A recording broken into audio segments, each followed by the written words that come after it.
Hey guys, Miss Rennie here. I want to go ahead and walk you through some visual examples of what the rest of your process is going to look like. I think just by looking at these student examples, you'll see kind of the big picture of where we're headed and how it's going to develop.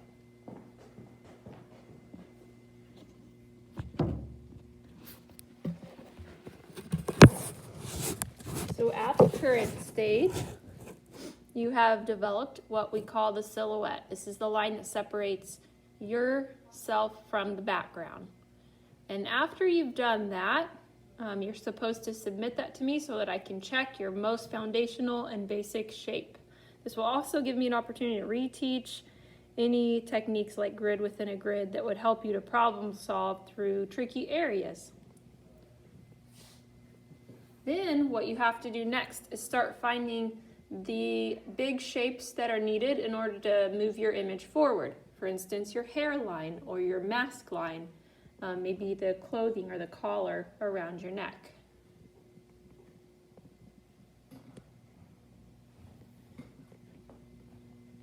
After that, you begin working on smaller shapes.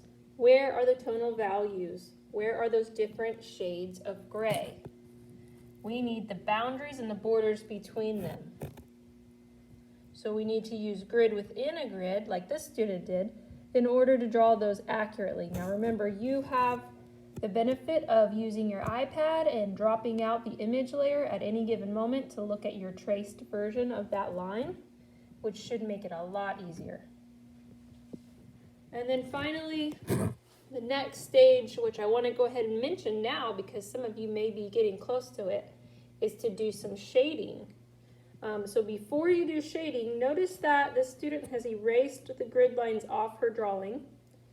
Now normally most people would draw more detail in there, but she's an advanced drawer, so she doesn't need all the detail pre-drawn. She can manage to find it along the way.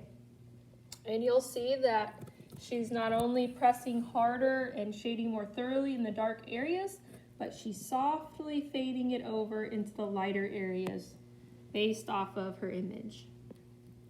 And so she'll continue to play around with that, maybe adding and taking away pencil until finally she gets an end result that reminds her of her reference. I want to clarify one thing. Hair texture can be overwhelming. Do not feel the need to pre-draw all of that and to stick with it. You can interpret that your own way. Again, hair textures can be a little tricky, so you're gonna just do your best there. Don't feel like you have to match it perfectly to your image. Use a little bit of artistic interpretation.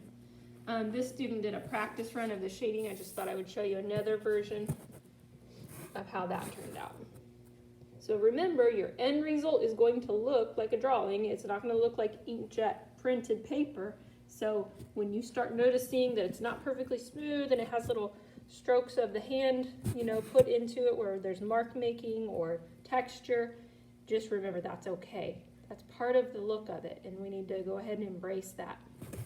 Something I would like everyone to do that this student couldn't do because it was printed is to make sure you don't have harsh lines between two subtle values. Again, the student couldn't help that because this was printed by ink right here, but normally we would want that line to not show that separates those two values. It should be more subtle there.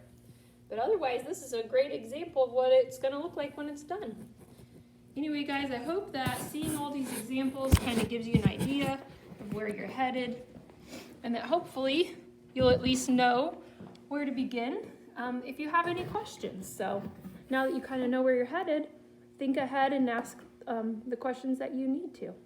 Anyway, guys, if you're at home and you have something other than pencil that you'd like to use, like charcoal or colored pencil even, feel free to explore those as well. And just practice on the side paper first. Make sure you're comfortable with it. I'm going to put a few additional resources in here just so you guys can study up on those different mediums and try things first to make sure you're comfortable before you put it on your picture. And then again, if you have any questions before moving along, make sure you ask. General timeline, we've only been drawing for a week or two, depending on which class you're in. And I would say it's totally fine to draw for another week or so. But then after that, we need to move on to shading. Okay, so give yourself at least next week to do, this week to do all of your pencil drawing, and then we'll work on shading next week. Okay, so this week finish drawing, next week we'll do shading. That should be our goal. I think that's all for now. I hope you guys are able to understand all this, and if I've forgotten anything obvious, feel free to reach out.